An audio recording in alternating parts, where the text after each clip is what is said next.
BHP UK, and we've had to put our own bikes away to get some work done on a customer's bike.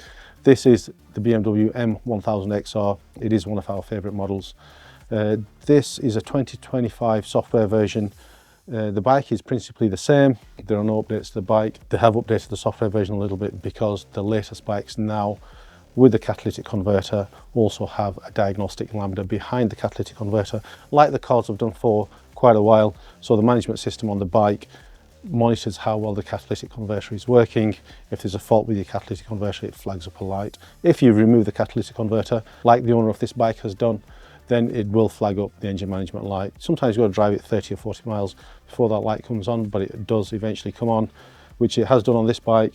So what we're going to do is we're going to map it up with the decat hardware on, get it feeling correctly, take all the limitations off, get rid of that vibey feel to the bike, get rid of the throttle latencies. What we always do on a bike, but in addition to that, we will also make it run perfectly and get rid of that engine management light.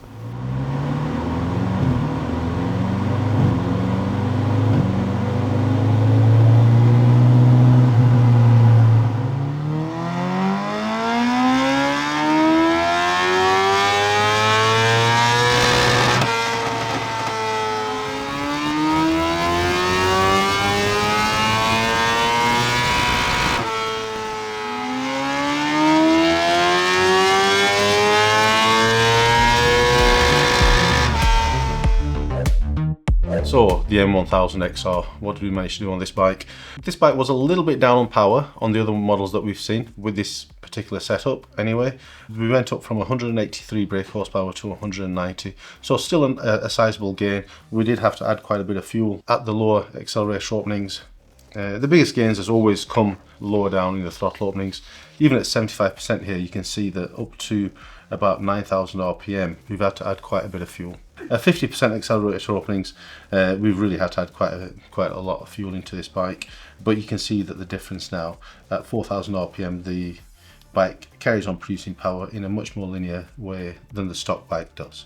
At 25%, the story continues really. We've made a massive gain at that massive dip that you can see on the blue plot, which is a stock bike. At 5,000 RPM, it really hits a massive flat spot. We've ironed most of that out. There's still a little bit of a flat spot that you're going to see on the dyno plot, but it's certainly not really as noticeable when you're riding the bike on the road. You can see from the fuel plot that we've had to add quite a lot of fuel again to it. The lower, generally speaking, on the BMWs, the lower you are on the accelerator openings, the more fuel you've got to put in. As always, we've removed the throttle restrictions that you get on this bike and tuned all the other parameters that we need to do to make it ride perfectly on the road. This bike is available on our ECU Flasher. This is a device that lets you take a reading from your bike, send that file to us, and one of our map writers will modify it to make it feel perfectly, taking into account any modifications you've made to the bike. We really do hope you're enjoying what we're bringing to the channel. Please do hit the like, subscribe, and the bell icon. We've got a huge amount lined up on the BMW motorbikes.